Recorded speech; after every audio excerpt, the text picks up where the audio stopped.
Our next guest on Profonde TV is known for taking the nonsense out of making career choices.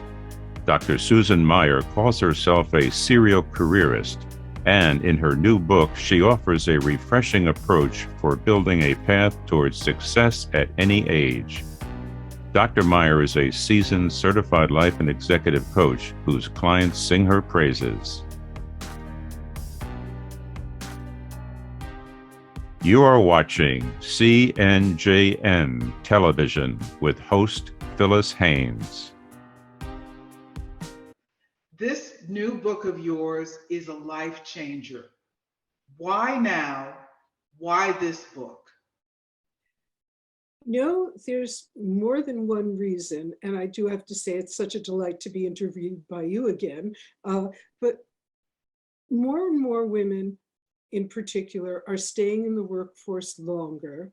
More and more people have had their lives disrupted by changes in the economy, by divorce perhaps, by jobs becoming obsolete, and younger people in general have what I call a serial career to begin with because they don't tend to stay in the same job.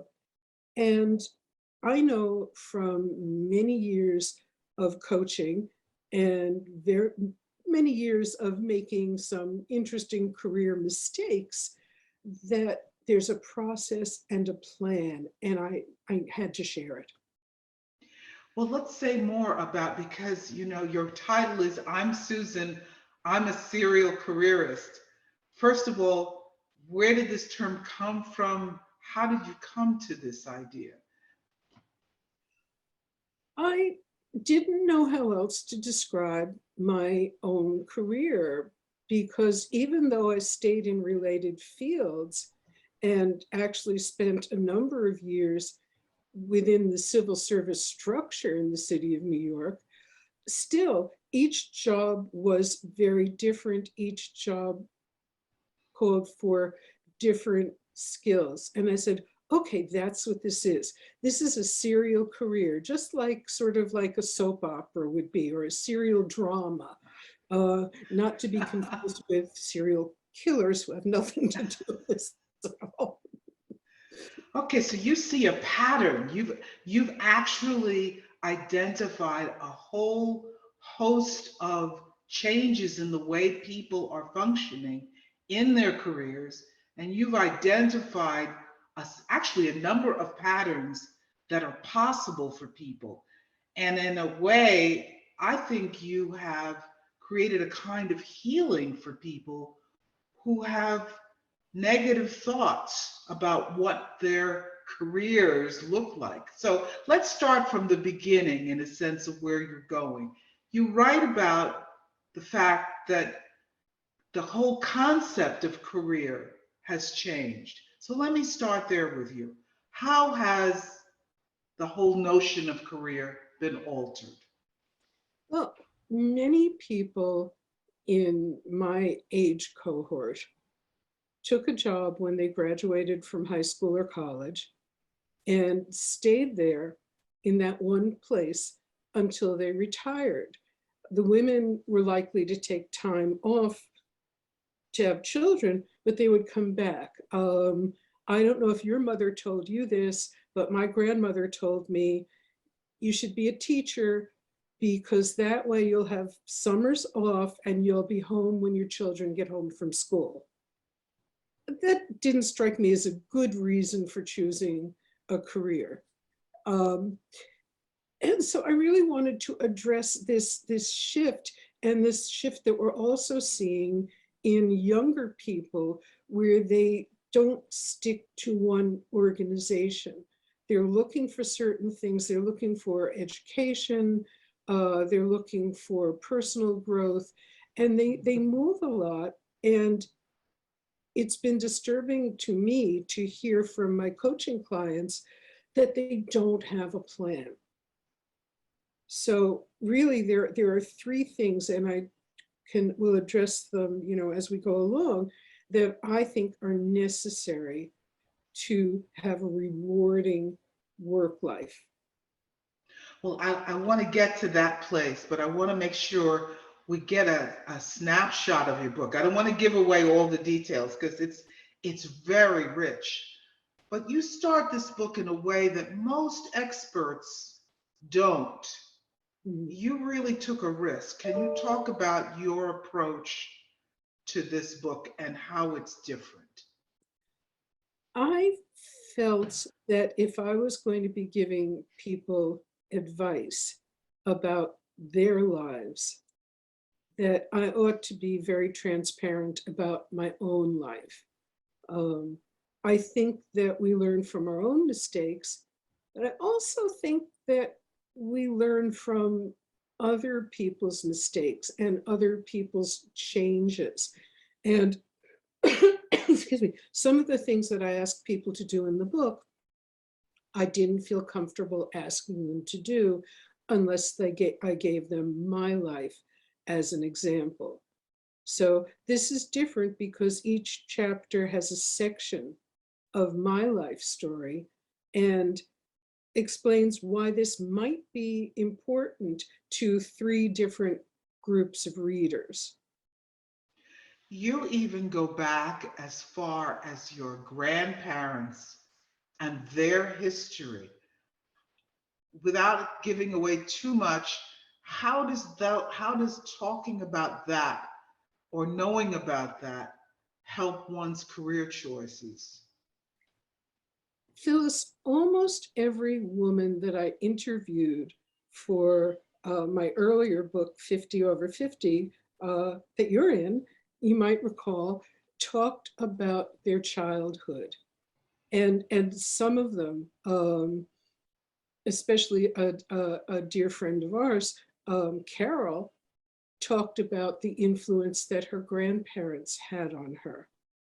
And I could see that we need to know these things in order to make sense of our own life patterns.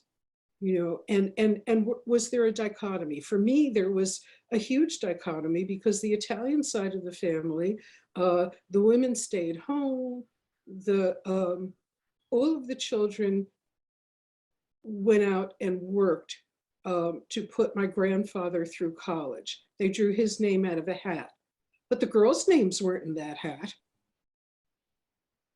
So things like that, this side didn't work.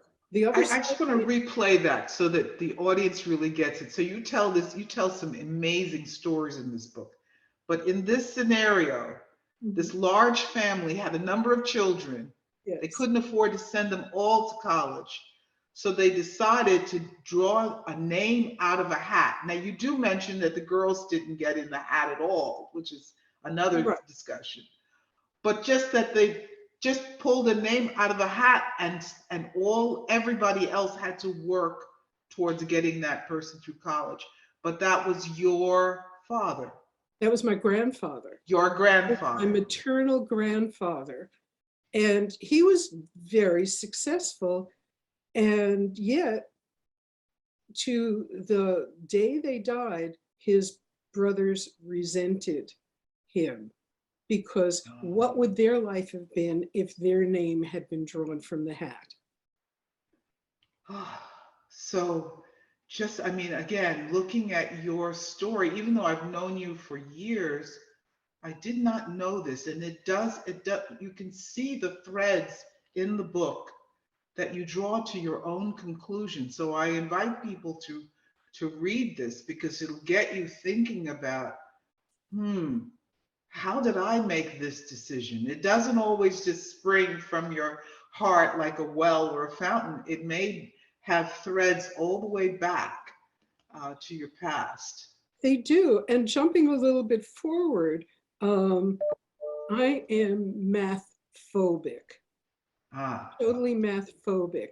And I know exactly what caused that because my Aunt Claire, with whom I was living for a period of time, taught multiplication by the wooden spoon method.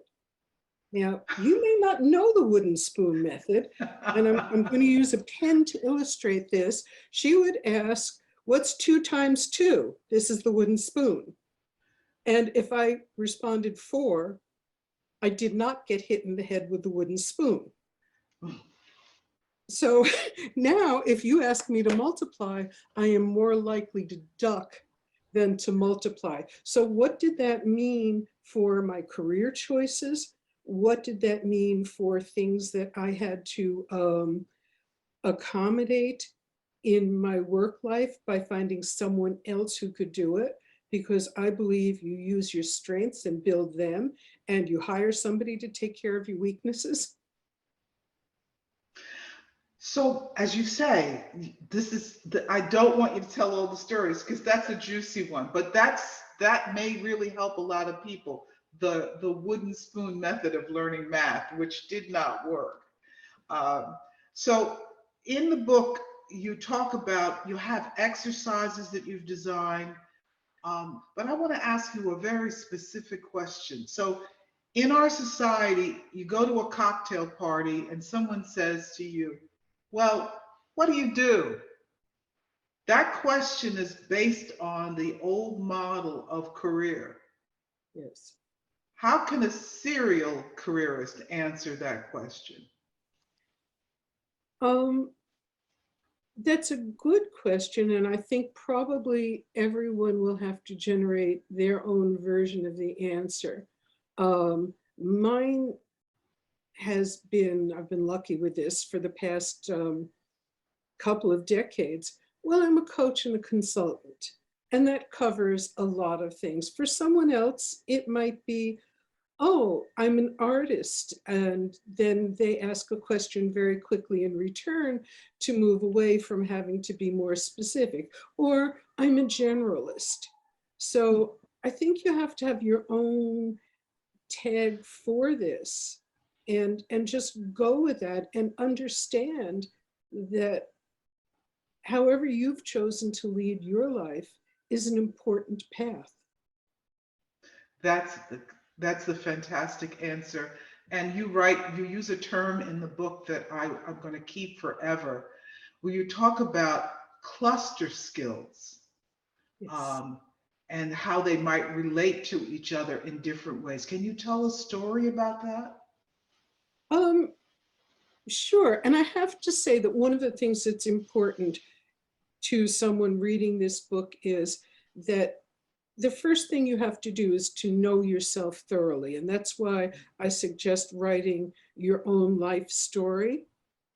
And the second thing you have to know is what are the skills that you have and how do they fit together?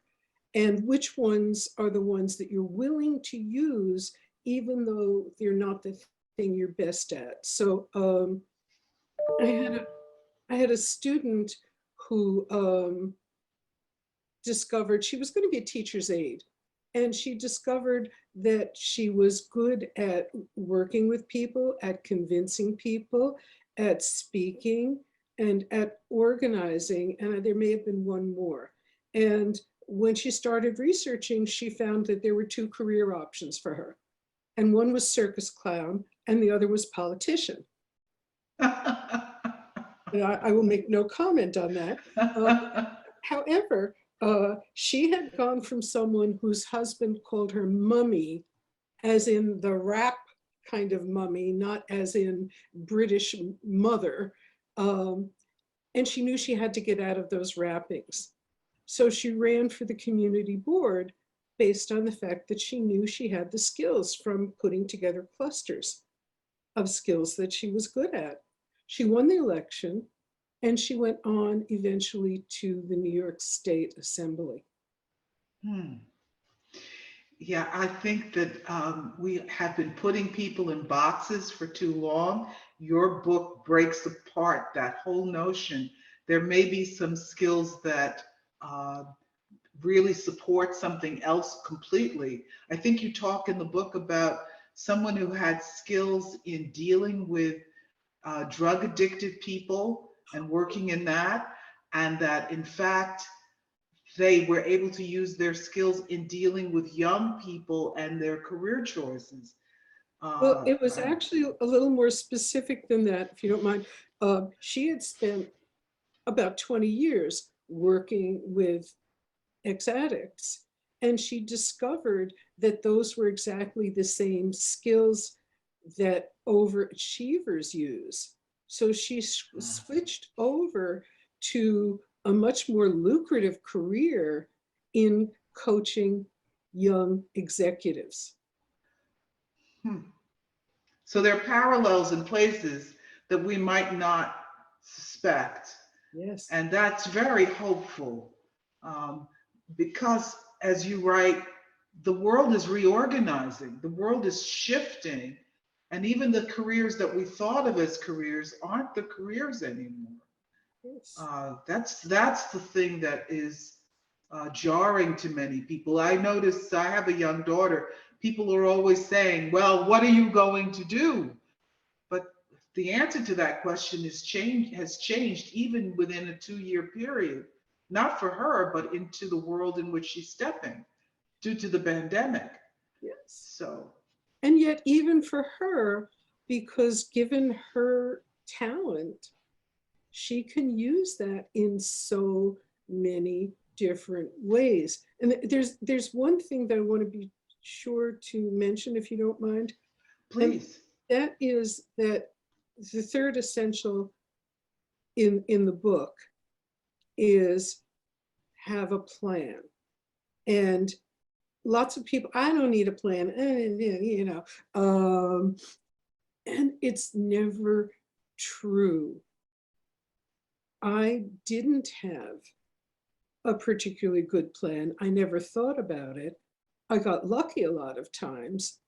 And I've found over the years working with clients that if they construct a plan based on what they know about themselves personally and based on their skills, that they can always chuck that plan, but it's there to come back to. They know that they've got it's like scaffolding, you know, you may decide the house is going to look very different midstream, but still there's an overall organization to things. So. Well, that's very powerful. And you sort of need the plan as a benchmark, even if you're going to change it. I've learned this from you. You are a master at what you called life architecture and building blueprints for people. So that shows up in this book as well. But this is even gentler, though. When you talk about a plan now, I think there's more. I think the plan is based on being prepared for the changes that have occurred. What about older people? In terms of can someone who's older really benefit from what you have written? Yes, I am starting to work with some women who are in their mid-70s and are trying to figure out what they're going to do when they grow up. And, you know, and they need a plan. They don't realize the skills that they've developed over the years. A former dancer and opera singer who spent many years in talent management hasn't quite figured out how to transition that into writing, which is what she sees as her next career, for example.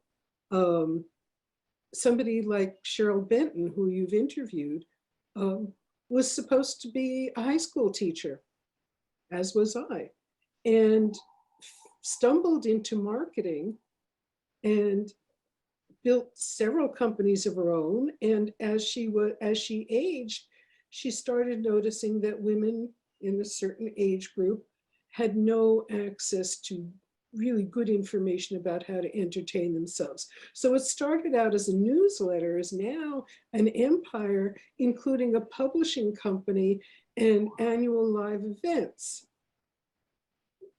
Yeah, so you're never too old. I know a couple of 86-year-old singers who are still performing on a regular basis. So there's a little bit of a need for an entrepreneurial spirit. And I just want to say for clarity, Cheryl Benton is nowhere in her 70s. So not yet. So, But just to say that it seems that you're talking about the need for an entrepreneurial spirit. Yes, You and know, I think that this is true whether you choose an organizational path or not, because as you know, there's a thing called intrapreneurship. And to succeed in the corporate world now, you have to have an entrepreneurial spirit and know what to push forward and how to organize it and think of the company's product or the part you're working on as your product. And this is another thing that I see in my executive coaching clients, that to the extent that they can do that, they rise up in the company. so again, we know each other so well, so let's just pretend we don't know each other well. I'm going to ask you a question.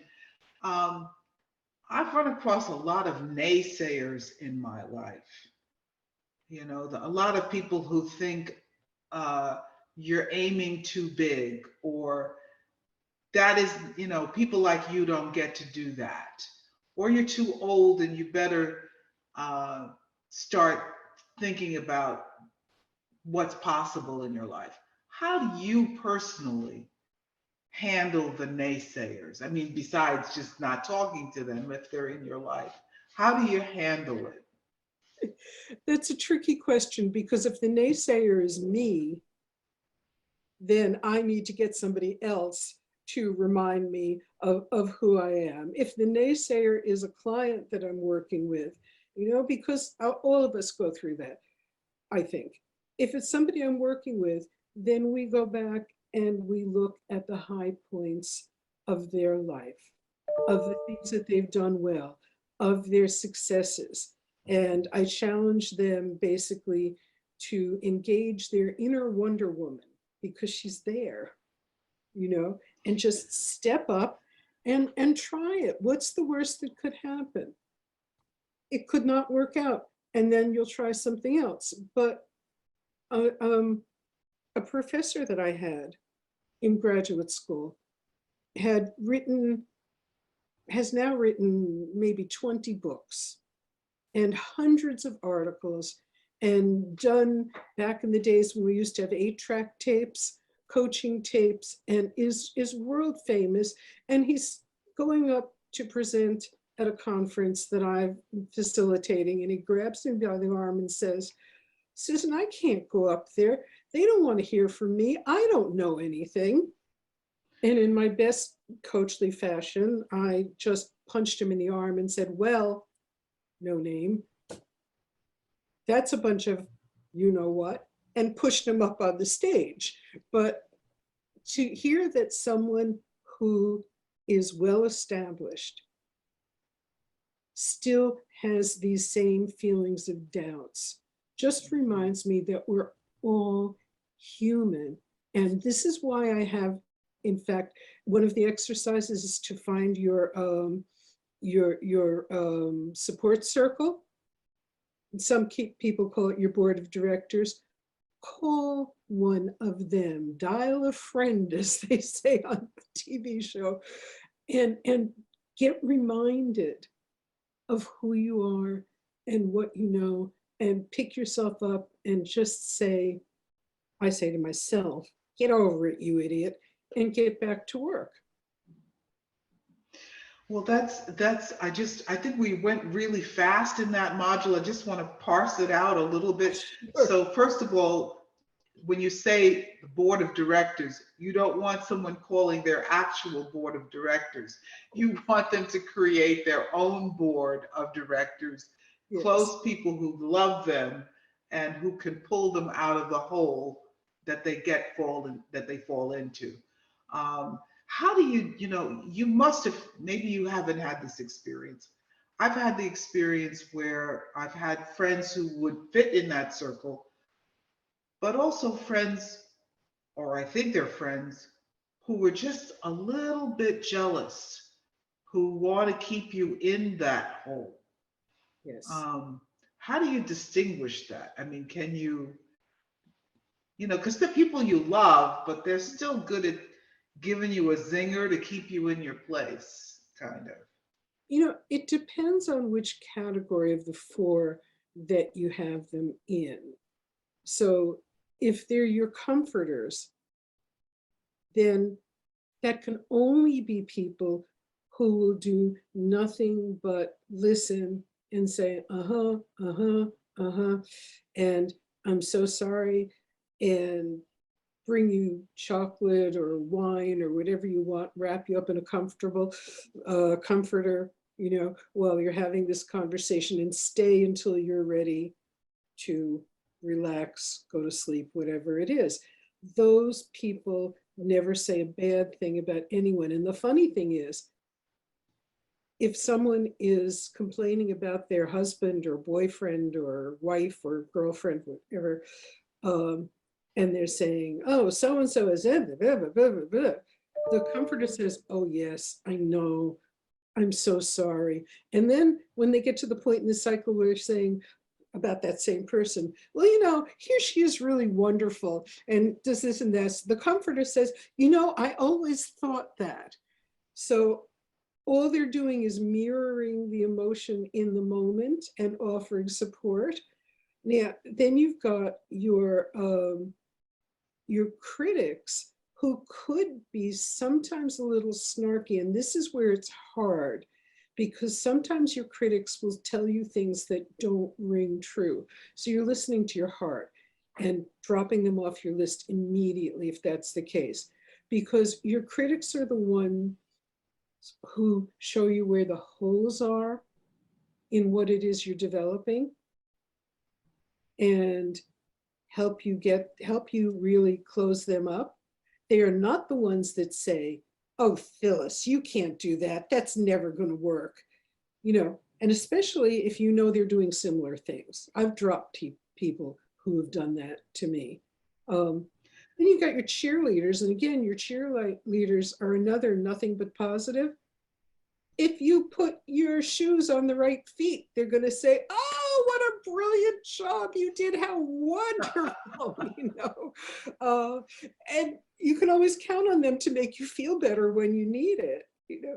And then you've got the confronters, and the confronters I really like. And I have to say that I have a writing group that does that for me. And the first question on every call is, well, Susan, what have you written this week? Well, let's go back to the heart for a minute, because Yes. your book definitely is something that nourishes the heart. So that if you're feeling like the career that you're in, you're stuck, or that you need to make a change, or that you feel guilty about what you've done in terms of your career, this is the book to help you shine a light on possibility, Yes. and open you up. You have your subtitle is 7 Strategies for a Unique Career. And we're all unique. So what you're saying is we get to define our careers. No one else but you can define your career, and no one but you knows what possibilities are going to turn into. And a woman who I don't mention in this book, but I've written about before, was at the top of the organization in a bank. And her husband decided they needed to have alpacas. Well, he lost interest in the alpacas practically immediately. So she ended up running an alpaca farm and built a whole career around not only breeding and selling alpacas, but having people make garments out of the alpacas. So, you know, you don't know Out of the fur from the alpacas, yes, not the not the alpacas. I animals. don't want No, to get PETA writing to me on this book. no, no, no, no, no. Of the fur that has to be trimmed annually for the good of the animal. Okay. She's making clothing. So you don't know what surprises are out there, and there's a really old there's a Wayne Dyer book that the title is, I think, When You Believe It, You'll See It. And that's half of the story. But the other half of the story is, if you look for the unusual, there's an exercise where you're told to go out and look for a red car. And once you see the first red car, you see nothing but red cars. So go out, and it's one of the things that I recommend. Go out and take a workcation. Go out, which is where you can go and try a job for 2 weeks, 3 weeks, and see what you think of it. Go out and visit things that are unusual and appeal to you, and take a moment to stop and just envision yourself in that environment. And you'll know pretty quickly whether it's for you or not for you. You know how you can walk into an organization and say, oh, please, I can't get out of here fast enough? Yep. Thank you for the gift of your book. Susan Meyer is a coach. Dr. Susan R. Meyer is a coach, consultant, and an expert on the challenges that face women in their careers. Profonde TV and its team are proud and excited to be part of the CNJN family.